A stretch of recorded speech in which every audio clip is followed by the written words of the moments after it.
Hindi siya mahulog.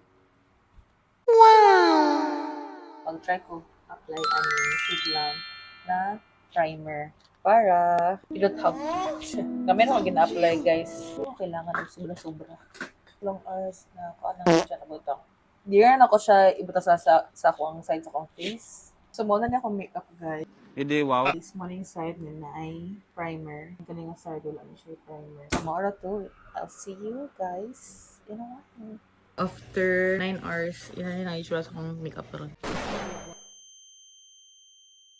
So, morning side nga na ay primer. Then, kaning side, morning wala. Morning wala, morning na Wait, sabi, kay more dili, kay ma-appreciate ang itsura gid sa ako ang makeup karon tungod sa flash. Tanggalan ako ang flash. So, ina ni itsura na sa akong naong karon. Morning na ay primer, morning ang kulay cream. So, na ako'y facial tissue di ari. Oh my god, what is that? Yan ni kadagan ang nakuha.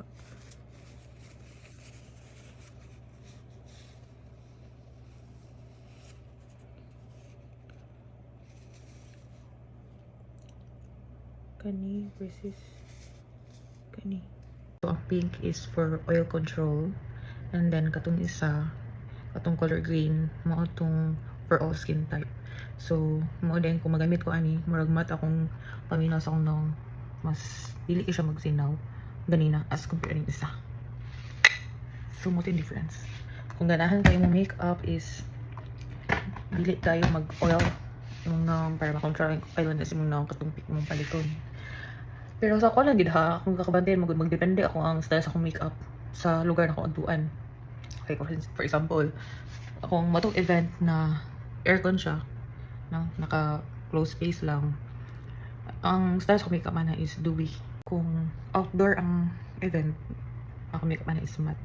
Kay kagayan akong nang magsinaw naman. Kay sa una, akong kung mag-makeup ko, isa rin nakastyle tanan. Nabantayan ako na akong makeup katong matte nga finish. Kung ako sa aircon, mag-crack yun guys. Kita na ako nang malaki tanan. So ako, something is wrong. So mo to, natuon na siya. Imong lalay ang style sa imong makeup base sa lugar ng untuan.